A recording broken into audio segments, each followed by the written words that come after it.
Hello folks, we have been having a little bit of a slow day today. Ken has been kept busy with the new old analog computer. That'll keep you busy for a while.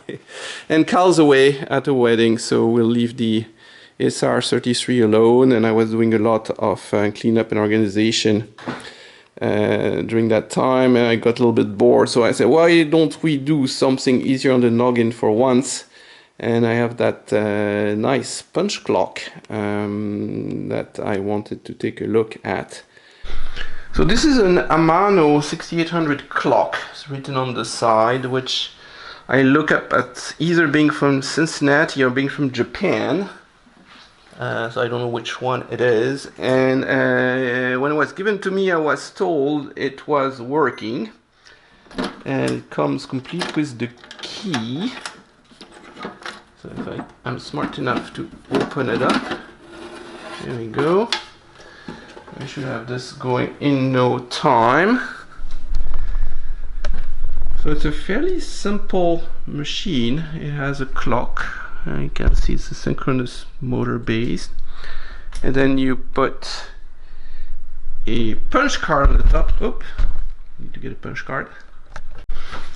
A punch card, and then this is actually a punch card from my IBM Punch, so the same format works, although I think the good ones are longer. I have them on order, you can still find them. And then no, it just, you're supposed to put your card in the punch when you come in and out, and it prints the time and the date. It's super robust. There's a big bar here. And off you go. There is a big coil here, that's a solenoid for the punch. It will punch a little notch here at the bottom every time, goes lower. Bloop. Okay, middle notch. So that the next time when I punch, it goes one step lower. Yeah, took 2 notches. This one, just when this punches, this advances, and this for the ribbon. It will advance the ribbon. The ribbon is all dry. Couple of micro switches so that it doesn't punch until it's inserted, and it punches only once. And then here are the stamps. And I've yet to figure out how to get it going to adjust that. And this one has an option for a 2-color ribbon. Actually, there's a 2-color ribbon that's on it. Used to be probably red and black. And you can see how it does it. Unfortunately, it doesn't have the option that makes it print in 2 colors. So I guess the only thing that I have to do on that one is change the ribbon and clean it up, and it should work.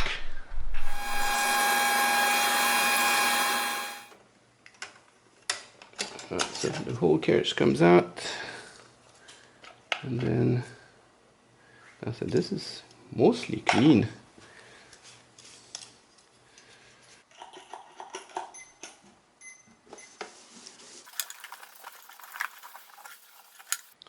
And this one seems to say Amano Japan, so that kind of settles it. Series 6800, model 6836. So the only thing that's remotely slightly dirty on this one is the printing wheels. So I'll just try to clean those up.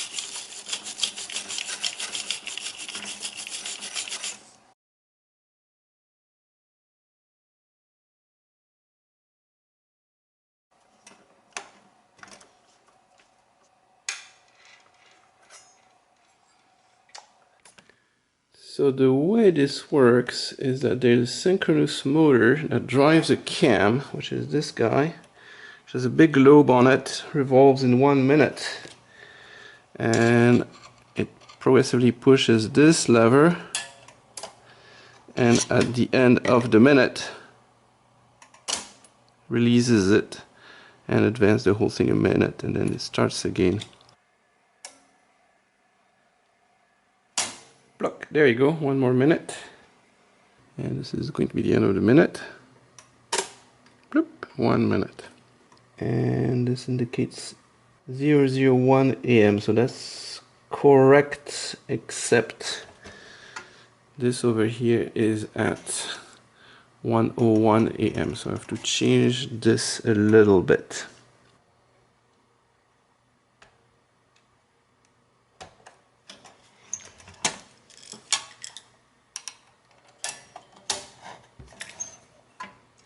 Alright, right on the money. That is 3. Cool. And this is 3. Okay, so we got that fixed. I'm missing a screw here, so I need to get that one. Alright, that should work better with this. So this was all a little goopy, so I took that out, and I'm glad I did, because this is super goopy. It should be completely free. So we'll free that up. And can I do the main shaft? It looks like I can. Main wheels. Woohoo! Alright. Oh, this is months. This is hours and minutes. This is clever. In the ultrasound, it goes in order, hopefully.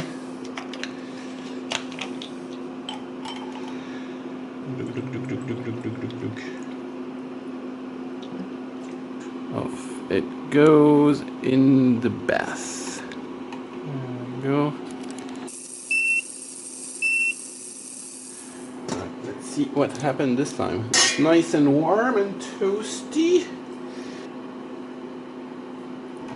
Super warm.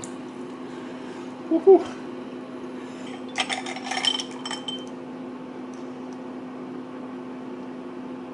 It's okay. Much better.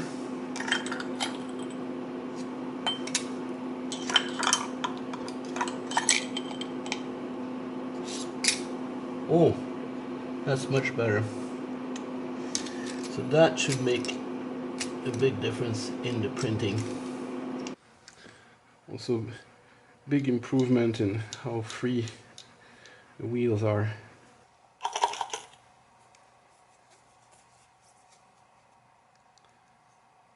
There you go. Well, if you can do it without any lubricant, then that's even better.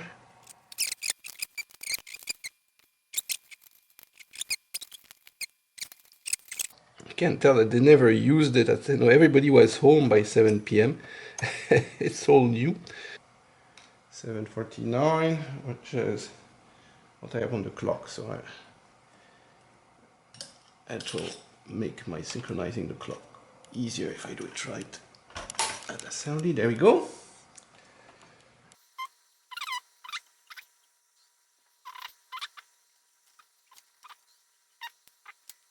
So this is a clip I hadn't seen before. This is a clip, but it's also suspended, so the axle can move and the gears can be disengaged on that side, and on the other side there's a spring.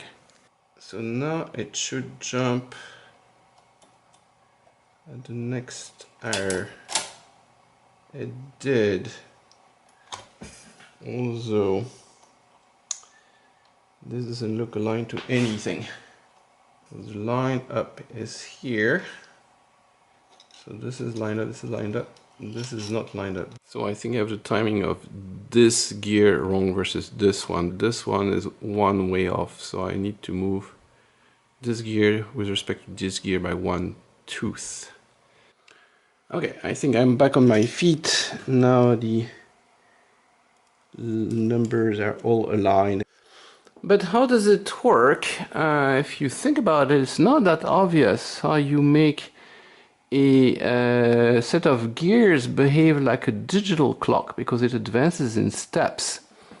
And it's, as always, fairly clever. I want to point your attention to this little notch here. There's one here. There's one that's traveling right here, one that's traveling right here. Let's pay attention to this one and to this weird wheel here. This one has 4 teeth on this side and it has more teeth on this other side. The 4 teeth, they glide on this wheel where the notch resides. And right now they can't go nowhere, so they are stuck. So they'll prevent any movement of this which is connected to the other side of the gear. But if I keep going, watch it. Here's our notch coming right here. Yep, right here. And this thing is spring loaded, right? Remember the little weird nut that we had on the other side? So it's forcing this to slide on this, and it's going to fall into the hole as soon as it gets there. Here we go. Clunk! So if I do it again, okay, coming around, up, just did it. And it works similarly for the every 60 minutes to advance the air. There's also a little notch. Look at this, it will move up every tens of minutes. There you go. And now we must be coming up on the air. Yeah, we're 10 before. And look, just did it. Here we go. Going to make it around here. So watch, as actually everything is going to move. This is going to move to the next 10 minutes. This is going to move to the next hour, which is going to get that gear and move this to the next day of the month. 7, 8, 9, 10. Done. And there's more clever stuff going on when it changes for the minutes. To make it easier on the mechanism, the locking springs, they move away from the wheels. I'm going to release it. 1, 2, 3. It's hard to see at that speed. Now watch those springs as they move up, reduce the drag on the wheels, and then lock them again. So might be simple, but it's still very clever and interesting. It's time to put a ribbon in it, a new ribbon. Since we can still find these types of ribbons in this day and age, that's just what I did. I ordered one of those specialized time clock places. Is it compatible? Yes, it is. Right, here we go. Goes in. Close it.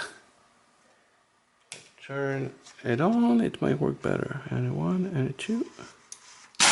Whee! Oh, there we go. Printed beautifully. Alright, so to put it at the right months, we take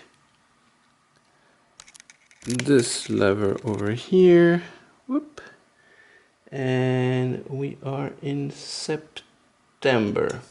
The months wheel, that appears to be entirely manual. There is absolutely nothing that moves it. An operator would manually come and fix it at the beginning of the month. We are the 6th, so that would be this other lever here. 6, there you go. All right, so we have it. 10:09.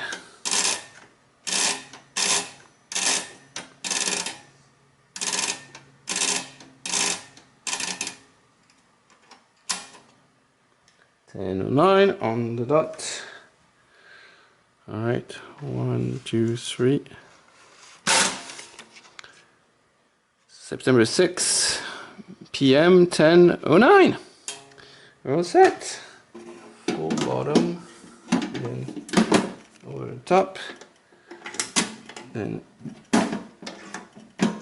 your way to lock it. Here you go, lock it. Ta-da! You guys might have noticed I have a particular affection for big mechanical clocks. This is my Solari Dator 10 flip clock from Italy from 1957. Just spectacular in the front, but just equally spectacular in the back. Look at that baby. So pretty. Had a photograph artist given to me make a picture of it from the front and from the back in a studio.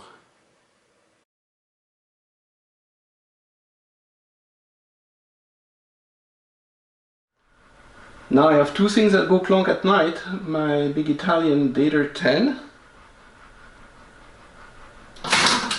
and the Japanese Amano. And of course the Amano does a bigger clonk. Clonk! Alright, thanks for watching.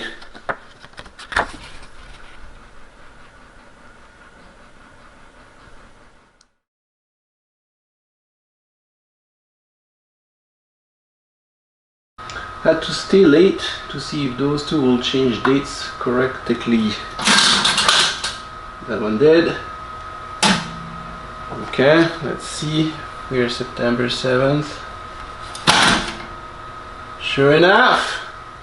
September 7th, 12 AM. Hey, wait a second. What gives? I haven't seen that. Okay, I think I have some readjustment work to do. Oh, I see. It got stuck in the middle. Alright. Huh. Okay. Needs a little bit of oiling, I think.